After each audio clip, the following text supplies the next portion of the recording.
કેટલાક સમયથી એક વિષય ઉપર આપણે અભ્યાસ કરી રહ્યા છીએ અને જો તમે અગાઉ એ રવિ ભક્તિ સભા કોઈક કારણોસર ચૂકી ગયા છો તો તમે ઓનલાઈન કે યુટ્યુબ ઉપર આપણી ભક્તિ સભા મૂકવામાં આવે જ છે, તો તેની લિંક તમે સબસ્ક્રાઈબર કરીને રાખજો કે જેથી કરીને સીએનઆઈ રાજકોટ નામ છે અને એ લિંકને તમે ઓપન કરીને અગાઉની ભક્તિ સભાના વચનો સાંભળી શકો છો. ઈશ્વરની ઈચ્છા માણસના જીવનને માટે અને ખાસ કરીને ખ્રિસ્તી વ્યક્તિ માટે આ બહુ જ જરૂરી છે વાલાઓ, કે મારા જીવનને માટે ઈશ્વરની ઈચ્છા શી છે. કેમ કે જ્યાં સુધી હું એ નથી જાણતો ને ત્યાં સુધી મને મારા જીવનનો હેતુ ખબર નથી પડતો કે હું શા માટે આ પૃથ્વી પર છું. અને માટે બસ આયા અને ગયા, એનો કોઈ મતલબ નથી, એનો કોઈ અર્થ નથી, એનો કોઈ લાભ નથી. શા માટે મને આ પૃથ્વી પર દેવે મોકલ્યો છે કે મોકલી છે, મારું અસ્તિત્વ શાના માટે છે, અને એ જાણવું વાલાઓ બહુ જ જરૂરી છે.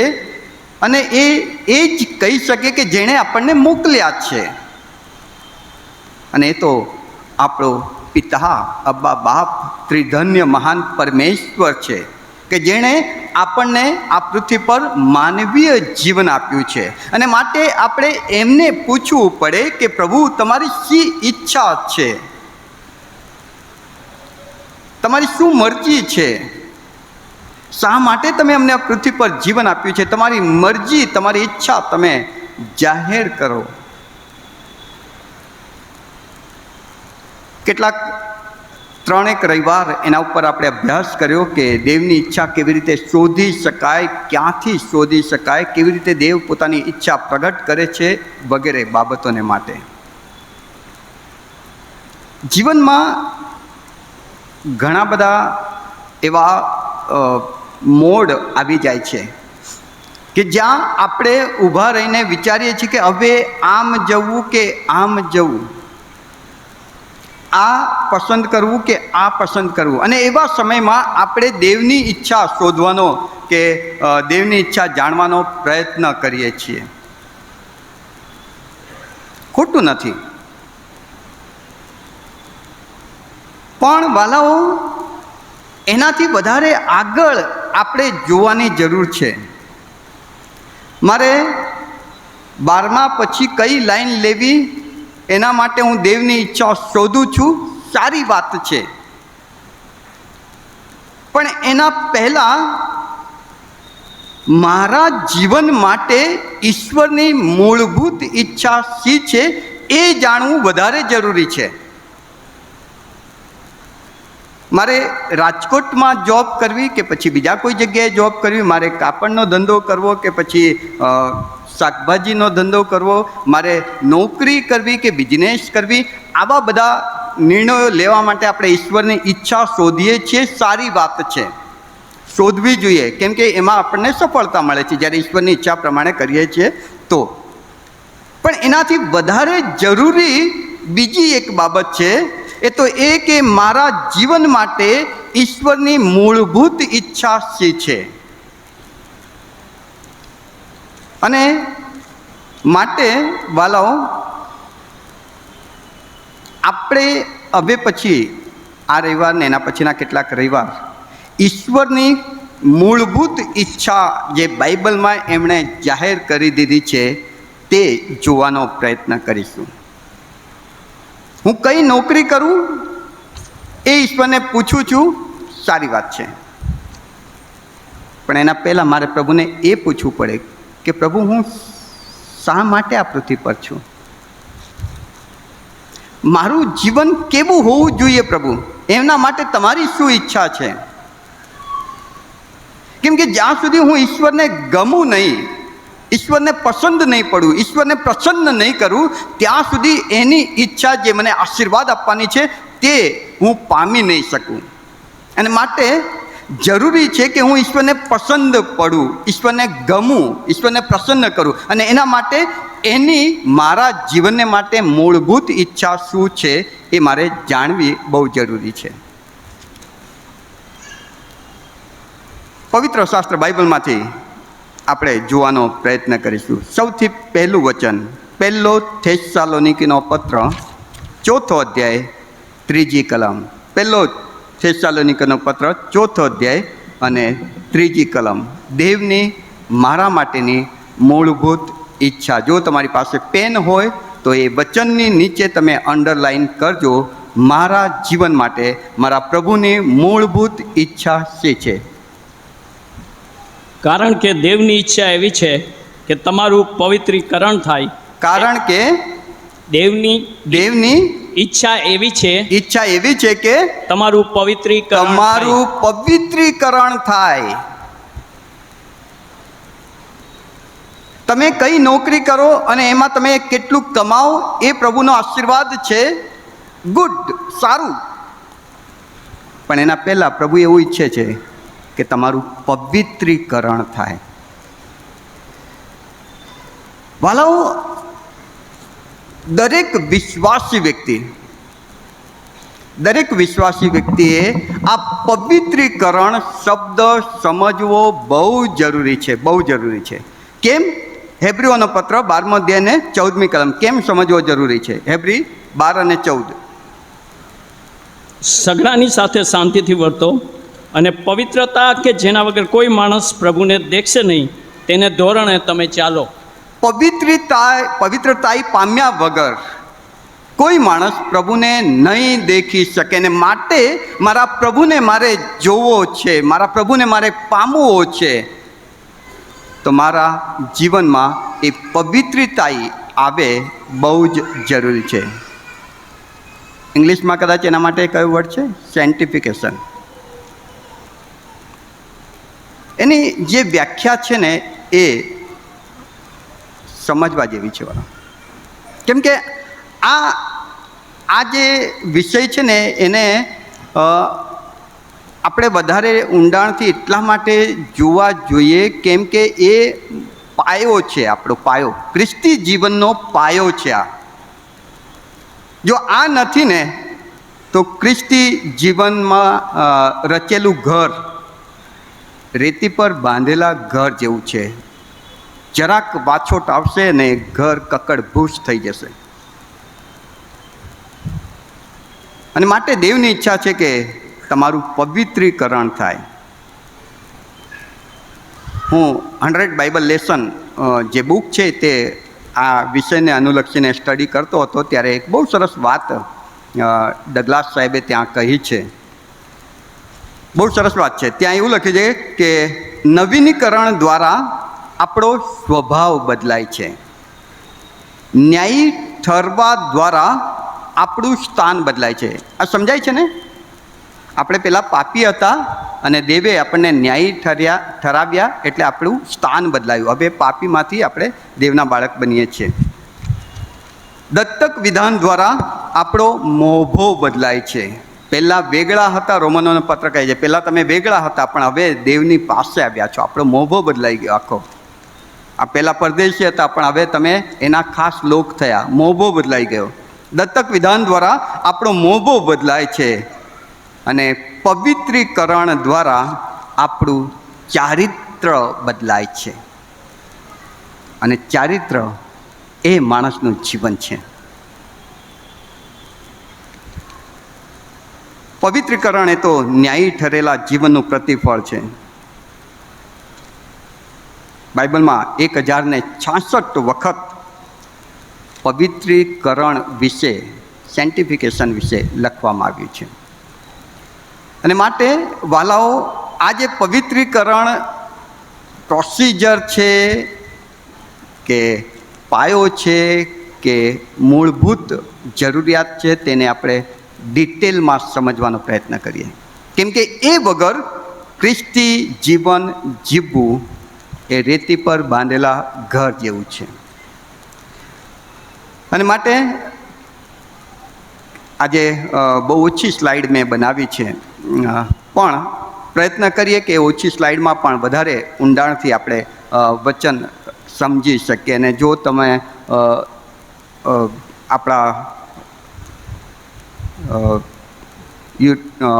વોટ્સઅપ ઉપર આપણું જે ગ્રુપ છે એમાં પણ આ લિંક મૂકવામાં આવશે, આ પીપીટી મૂકવામાં આવશે, તો ઘરે જઈને પણ તમે એનો અભ્યાસ કરજો એવી મારી વિનંતી છે. કેમ કે જે વચન છે કદાચ અહીં બહુ ડિટેલમાં હું ન આપી શકું, સમજાવી ન શકું, પણ ઘરે જઈને તમે ઊંડાણથી સમજશો તો પવિત્ર આત્મા તમને એમાં કંઈક નવો પ્રકાશ આપી શકશે.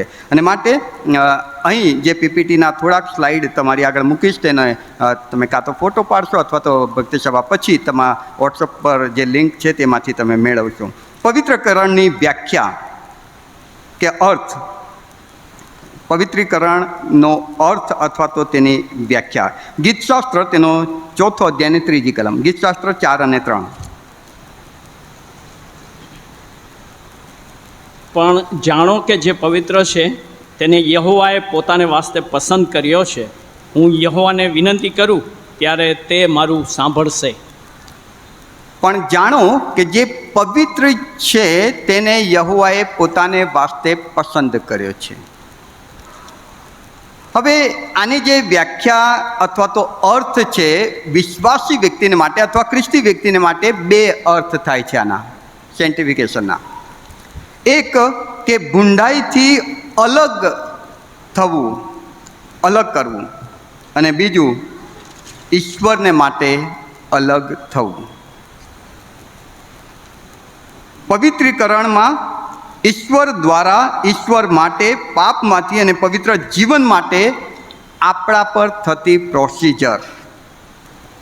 ઈશ્વર દ્વારા, ઈશ્વર માટે, પાપમાંથી અને પવિત્ર જીવનને માટે આપણા પર જે પ્રોસિજર થાય છે, આપણે જે પ્રોસિજરમાંથી જઈએ છીએ એને પવિત્રીકરણ કહેવાય છે. કેટલાક રેફરન્સ આપણે જોઈશું. હેબ્રીઓનો પત્ર 12મો અધ્યાયને 14મી કલમ, હેબ્રી 12 અને 14.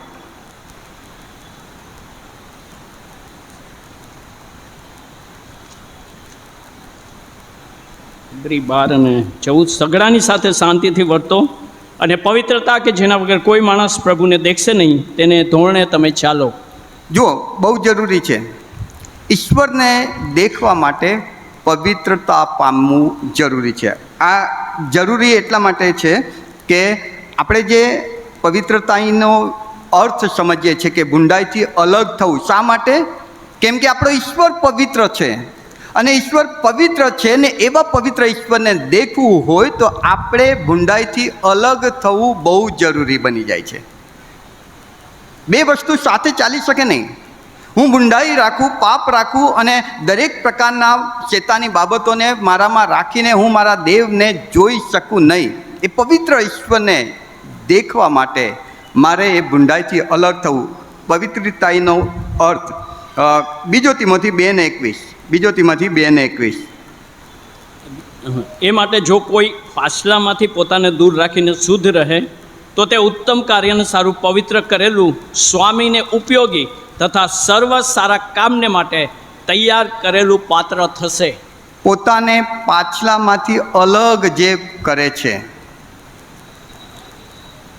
તે પોતાના સ્વામીને સારું તૈયાર થયેલું પાત્ર છે. પ્રભુ મને વાપરો, પ્રભુ મારો ઉપયોગ કરો, પ્રભુ મારે તમારી સેવા કરવી છે. પ્રભુ કે જે એક કામ કર, પહેલાં જે કરવાનું છે તે એ કે પવિત્રતાના પ્રોસિજરમાં તું જા, અને એમાં જે પાછલું છે તેમાંથી તારે પોતાને અલગ કરવાના છે. ગુંડાઈથી અલગ થવું, ઈશ્વરને માટે અલગ થવું. બે રેફરન્સ એના માટે જોઈ શકીએ છીએ. પહેલો કાળ વૃત્તાંત, માફ કરજો, બીજો કાળ વૃત્તાંત 29મો અધ્યાય ને 5મી કલમ.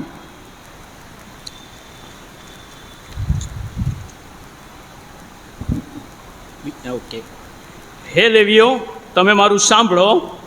હવે તમે શુદ્ધ થાઓ, તમારા પિતૃઓના દેવ યહોવાના મંદિરને શુદ્ધ કરો ને પવિત્ર સ્થાનમાંથી અશુદ્ધતા કાઢી નાખો.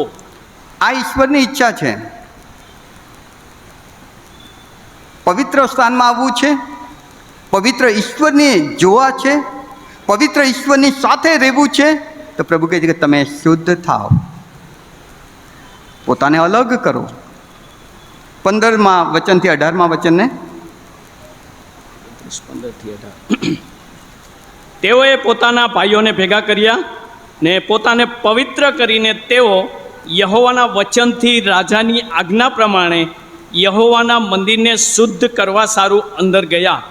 યાજકો યહોવાના મંદિરના અંદરના ભાગમાં સાફસૂફ કરવા ગયા ને જે સર્વ કચરો યહોવાના મંદિરમાંથી તેઓને મળ્યો તે તેઓ યહોવાના મંદિરના આંગણામાં બહાર લાવ્યા અને લેવીઓ તે કચરો કિદ્રોન નાળા આગળ બહાર લઈ ગયા.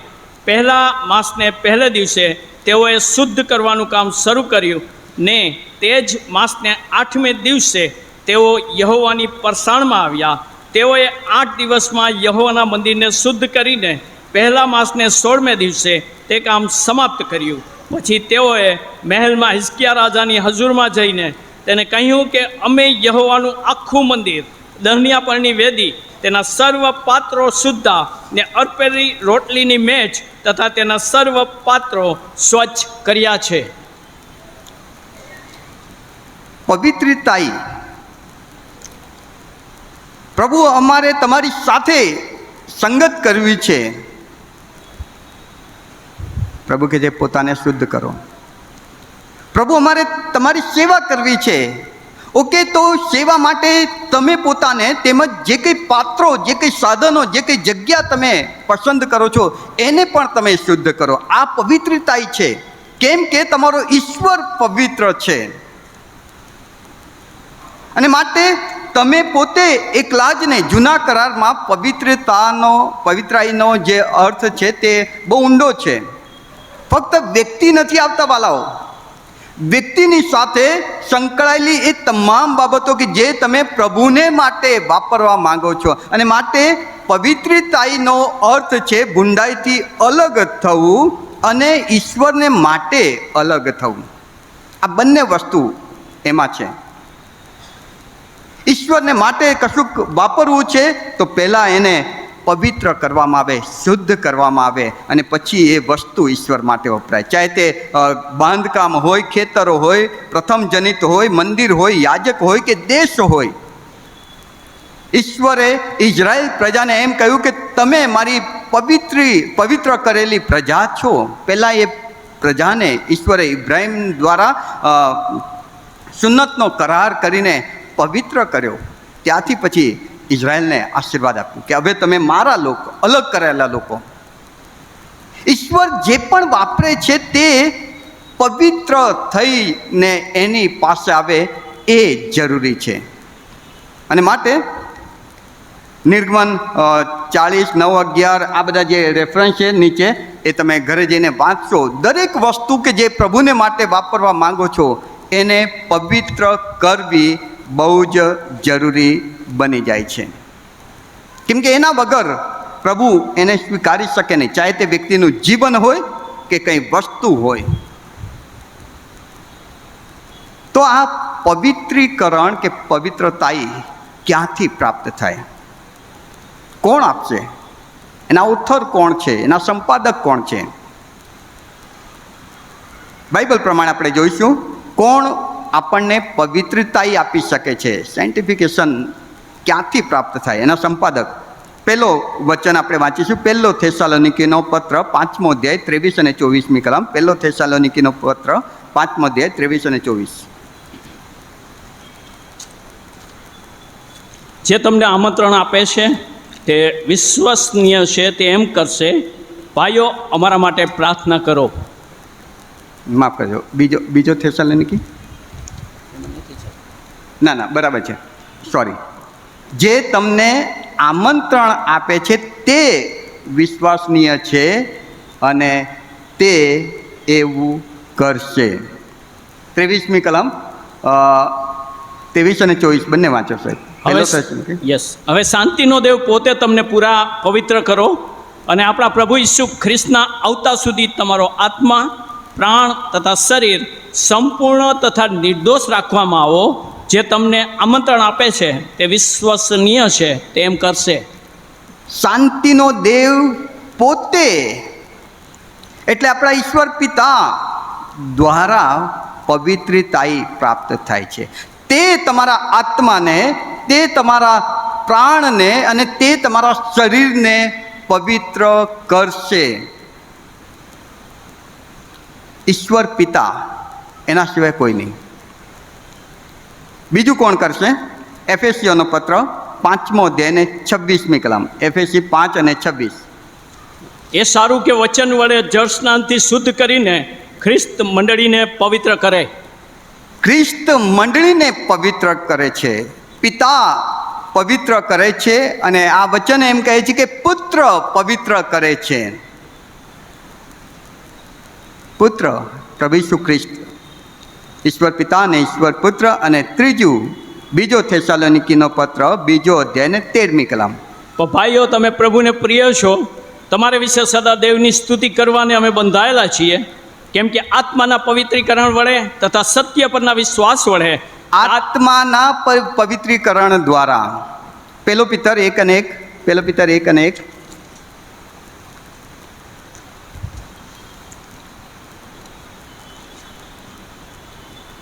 પેલો પિતા 1:1. દેવ બાપના પૂર્વ જ્ઞાન પ્રમાણે આત્માના પવિત્રીકરણથી આજ્ઞાંકિત થવા સારું. આત્માના પવિત્રીકરણથી એટલે પવિત્ર આત્મા પવિત્ર કરે છે. પ્રભુ ઈસુ ખ્રિસ્ત પવિત્ર કરે છે. ઈશ્વર પિતા પુત્ર કરે છે. ઈશ્વર પિતા પવિત્ર કરે છે. એનો મતલબ કે ઈશ્વર પિતા, પુત્ર અને પવિત્ર આત્મા એ ઓથર છે, એ સંપાદક છે. ત્યાંથી જ પવિત્રીકરણ મને પ્રાપ્ત થઈ શકે છે. અને માટે આ કોઈ સિદ્ધિ નથી કે કોઈ માણસ પોતાની મહેનતથી મેળવી શકે. કોઈ સિદ્ધિ કે કોઈ ડિગ્રી હોય તો માણસ પોતાની મહેનતથી મેળવી શકશે, પણ આ પવિત્રતાઈ, સેન્ટિફિકેશન, પવિત્રીકરણ ઈશ્વર પિતા, ઈશ્વર પુત્ર અને ઈશ્વર પવિત્ર આત્મા જ આપી શકે છે. કેમ? કેમ કે આ ઈશ્વર પવિત્ર છે. ઘણા લોકો આ ઈશ્વર માટે ઈશ્વરના ઘણા બધા ગુણો હોઈ શકે. ઈશ્વર પ્રેમાળ છે, ઈશ્વર સર્વસમર્થ છે, ઈશ્વર સર્વજ્ઞાની છે, બધા ગુણો છે. અને એમાં ઘણા બધા લોકો આ પવિત્ર ઈશ્વર એ પણ ઈશ્વરનો ગુણ છે એવું માને છે. એવું નથી. પવિત્રતાઈ એ ઈશ્વરના ગુણોમાંનો એક ગુણ નથી. પવિત્રતાઈ એ તો ઈશ્વરના અસ્તિત્વને દર્શાવે છે કે ઈશ્વર કેવો છે. એના ગુણોમાંનો એક ગુણ નથી. સર્વસમર્થપણું એનું ગુણ છે, પણ પવિત્રતાઈ એનું અસ્તિત્વ છે, મૂળભૂત ગુણધર્મ. મૂળભૂત ગુણધર્મ જેને કહેવાય કે બીજા બધા ગુણો એના સિવાય તમે ગણી શકો નહીં. જેમ કે ઈશ્વર સર્વસમર્થ દેવ છે એવું તમે કહો છો. ઈશ્વર સર્વસમર્થનો મતલબ બધું જ કરી શકનાર, બધું જ કરી શકનાર. પણ એ ઈશ્વર પાપ નહીં કરી શકે. પાપ એનાથી નહીં થાય. બધું જ કરી શકે છે પણ પાપ નહીં કરી શકે. કેમ? કેમ કે એમનું અસ્તિત્વ, એમનું મૂળ ગુણધર્મ પવિત્રતાઈ છે. ઈશ્વર સર્વજ્ઞ, ઈશ્વર બધું જ જાણે છે, પણ એ ઈશ્વર પાપ નહીં જાણી શકે. કેમ કે એમનો મૂળ ગુણધર્મ પવિત્રતાઈ છે, એ એમનું અસ્તિત્વ છે. સર્વસમર્થ ઈશ્વર બધું કરી શકે છે, પાપ નહીં કરી શકે. કેમ કે એમનો મૂળ અસ્તિત્વને જ એ દર્શાવે છે કે એ પવિત્ર છે. અને માટે વાલાઓ, ઈશ્વર પિતા, પુત્ર, પવિત્ર આત્મા એ જ પવિત્રતાઈ આપી શકે છે. તો હવે આપણે એ જાણીએ કે કેવી રીતે આપણે એને પામી શકીએ છીએ. કોણ આપી શકે છે? જો પહેલો આપણે એ મુદ્દો સમજવાનો પ્રયત્ન કર્યો કે પવિત્રતાઈ છે શું.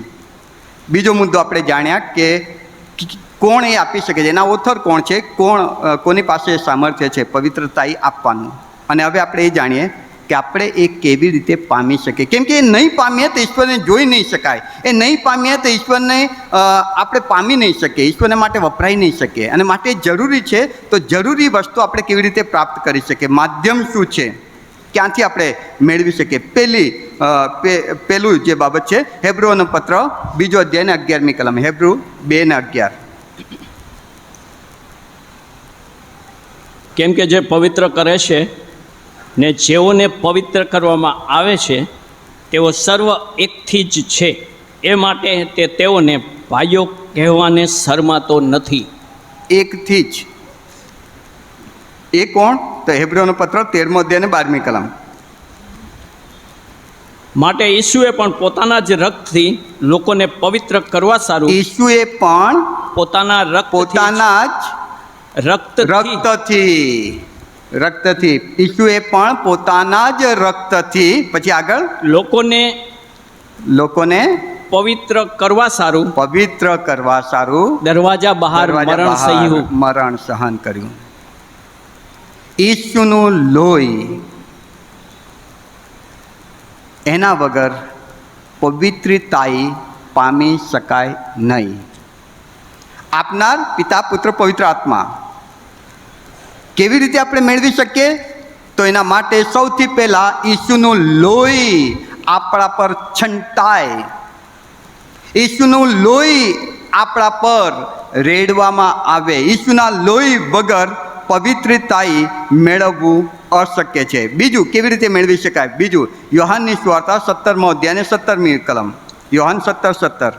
સત્યથી તેઓને પવિત્ર કર, તારું વચન સત્ય છે. સત્યથી તું તેઓને પવિત્ર કર, અને સત્ય શું છે? તારું વચન. એટલે વચનથી, ઈશ્વરના વચન જેમ જેમ આપણે વાંચીએ છીએ તેમ તેમ એ વચન આપણને પવિત્ર કરે છે. ઈસુનું લોહી આપણને પવિત્ર કરે છે, અને પછી ઈશ્વરનું વચન આપણને પવિત્ર કરે છે. જેમ જેમ એ વચન વાંચીએ છીએ, એ વચનમાં પ્રભુ આપણને બતાવે છે કે તારામાં આ ઉણપ છે, તારામાં હજુ આ પાપ છે, તારામાં આ સુધાર કરવાની જરૂર છે, ને આપણે કરતા જઈએ છીએ એમ આપણે પવિત્રીકરણ પામીએ છીએ. ત્રીજી વાત, ઈશ્વરને સંપૂર્ણ આધીન થવા દ્વારા. રોમનોનો પત્ર 6 અધ્યાય ને 19મી કલમ, રોમન 6:19. તમારા દેહની દુર્બળતાને લીધે હું માણસની રીતે વાત કરું છું. કેમ કે જેમ તમે તમારા અવયવોને અન્યાયને અર્થે અશુદ્ધતાને તથા અન્યાયને દાસ તરીકે સોંપ્યા હતા, તેમ હવે તમારા અવયવોને પવિત્રતાને અર્થે ન્યાયપણાના દાસ તરીકે સોંપો. પવિત્ર જીવનનું રહસ્ય તારનારને પવિત્ર જીવનમાં સતત અનુકરણ કરવામાં રહેલું છે. જેટલું તમે પ્રભુના આત્માને આધીન થશો, એટલું રોજ પોતાને પવિત્રીકરણમાં તમે લઈ જશો. મારા એના આધીનતામાં, મારી પવિત્રતાઈમાં હું વૃદ્ધિ પામું છું. અને માટે ઈશ્વરના લોહી દ્વારા, ઈશ્વરના વચનથી અને એને આધીન થઉં છું, તે દ્વારા મને પવિત્રતાઈ મળે છે. એ મને પવિત્રતાઈમાં લઈ જાય છે. વાલાઓ, દુનિયામાં બીજી કોઈ દવા નથી. પ્રભુ ઈસુ ખ્રિસ્ત જૂના કરારની જ વાત, જૂના કરારમાં યર્મિયા કહે છે કે હૃદય સૌથી કપટી છે, હૃદય સૌથી કપટી. પ્રભુ ઈસુ ખ્રિસ્ત એ વાતને જરા વધારે ઊંડાણમાં લોકોને સમજાવે છે કે માણસને જે કોઈ વટાળે છે તે કોણ છે? એના હૃદયમાંથી નીકળતી એ દરેક બાબતો એને વટાળે છે. અને પ્રભુનું વચન જૂના કરારમાં કહે છે કે હૃદય બદલવાની તાકાત તમારા દેવ યહોવા સિવાય બીજા કોઈનામાં નથી. અને એ કેવી રીતે બદલી શકે છે? કે જ્યારે હું પ્રભુ ઈસુ ખ્રિસ્તનો સ્વીકાર કરું છું ને એના લોહીમાં મારી જાતને મૂકું છું, ત્યારે મારું પવિત્રીકરણ થાય છે, મને એક નવો આત્મા પ્રાપ્ત થાય છે. અને એ જ્યારે હું પ્રભુનું વચન વાંચું છું, ત્યારે એ આત્મા મને કેવું જીવન જીવવું તે સમજાવે છે. અને જ્યારે હું એ જીવન જીવતા જાઉં છું ત્યારે મને સમજ પડે છે મારાથી આ થાય, મારાથી આ ન થાય, હું આ કરી શકું, હું આ નહીં કરી શકું. ઈશ્વરની આધીનતા મને પવિત્રીકરણમાં લઈ જાય છે. એનો સમય, પવિત્રીકરણનો સમય, ક્યારે આપણે પવિત્રીકરણ પામી શકીએ છીએ? કેટલાક અલગ અલગ મંતવ્ય છે. કેટલાક એમ કહે છે કે જે દિવસે તમે પ્રભુ ઈસુનો સ્વીકાર કરો છો એ જ દિવસે તમારું પવિત્રીકરણ થઈ જાય છે. કેટલાક અભ્યાસી એમ કહે છે કે ના, પવિત્રીકરણ એ તો પ્રોસિજર છે, ધીમે ધીમે ધીમે ધીમે તમે એમાં વૃદ્ધિ પામો છો. પણ પ્રભુના વચનમાંથી આપણે જોઈએ કે શું છે. 1 કોરિન્થી 6 અધ્યાય ને 11મી કલમ, 1 કોરિન્થી 6 ને 11. વળી તમારામાંના કેટલાય એવા હતા, પણ તમે પ્રભુ ઈસુને નામે તથા આપણા દેવના આત્માથી શુદ્ધ થયા અને પવિત્રીકરણ તથા ન્યાયીકરણ પામ્યા. દેવના આત્માથી તમે શુદ્ધ થયા અને પવિત્રીકરણ પામ્યા. તમારામાંના કેટલાક દેવના શત્રુ હતા, પાપી હતા, વિદેશી હતા, ઈશ્વરથી વેગળા હતા.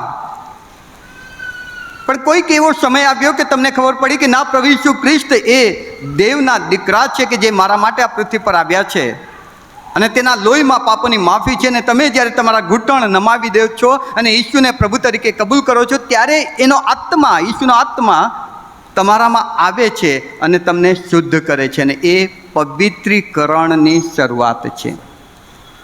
ત્યાં મને પવિત્ર કરવામાં આવે છે, ત્યાં મને શુદ્ધ કરવામાં આવે છે. મારા પાપોની કબૂલાત દ્વારા પ્રભુ મારા પાપોને મારામાંથી દૂર કરીને મને પવિત્ર કરે છે. યાકૂબનો પત્ર 1 અધ્યાય 22-25, યાકૂબ 1:22-25. પણ તમે વચનના પાળનારા થાઓ, પોતાને છેતરીને કેવળ સાંભળનારા જ નહીં. કેમ કે જે કોઈ માણસ વચન પાળનાર નથી પણ કેવળ સાંભળનાર છે, તે પોતાનું સ્વાભાવિક મોં આરસીમાં જોનાર માણસના જેવો છે. કેમ કે તે પોતાને જુએ છે, પછી ત્યાંથી ખસી જાય છે, એટલે તે પોતે કેવો છે એ તે તરત ભૂલી જાય છે. વચન તમને જેટલી વાર વચન વાંચો છો એટલી વાર વચન તમને શુદ્ધ કરે છે. એનો મતલબ કે પવિત્રીકરણ એ પ્રોસિજર છે.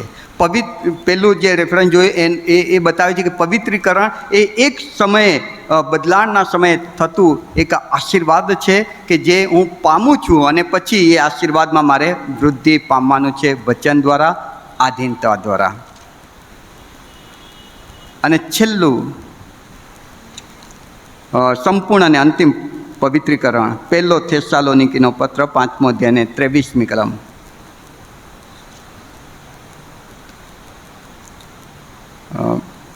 પહેલો યોહાન વાંચી લો, 1 યોહાન 3 અને 2.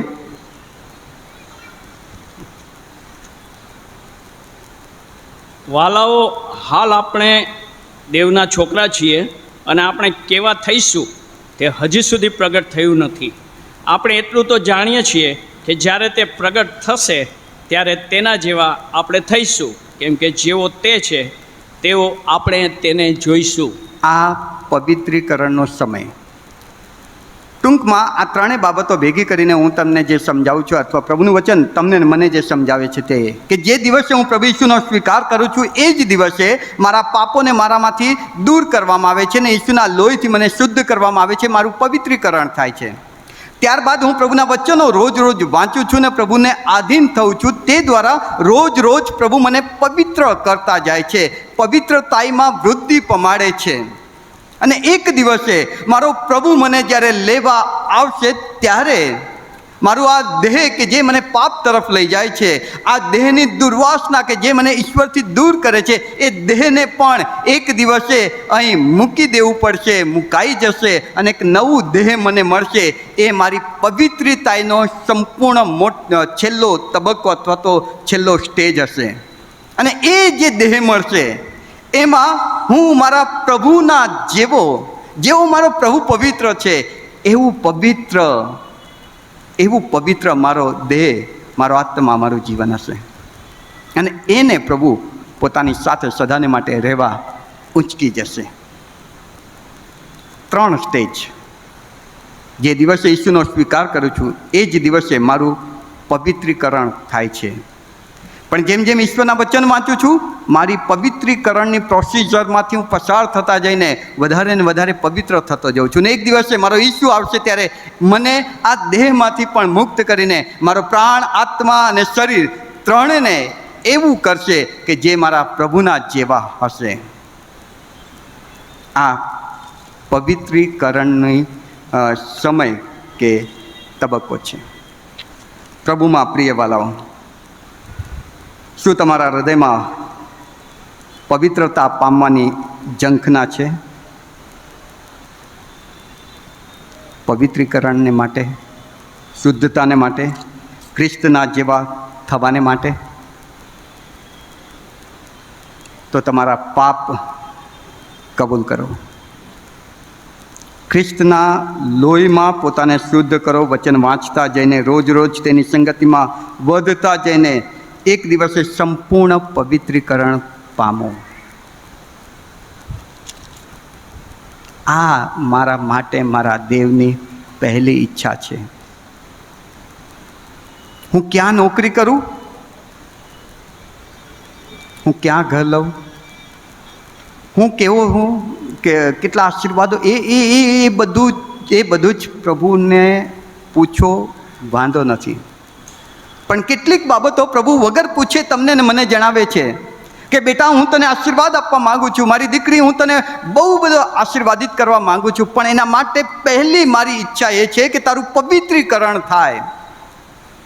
કેમ કે એના વગર તું મને નહીં જોઈ શકે, એના વગર તું મને નહીં સમજી શકે, એના વગર તું ને હું ભેગા નહીં ચાલી શકીએ. અને માટે પવિત્રીકરણ થાય જરૂરી છે.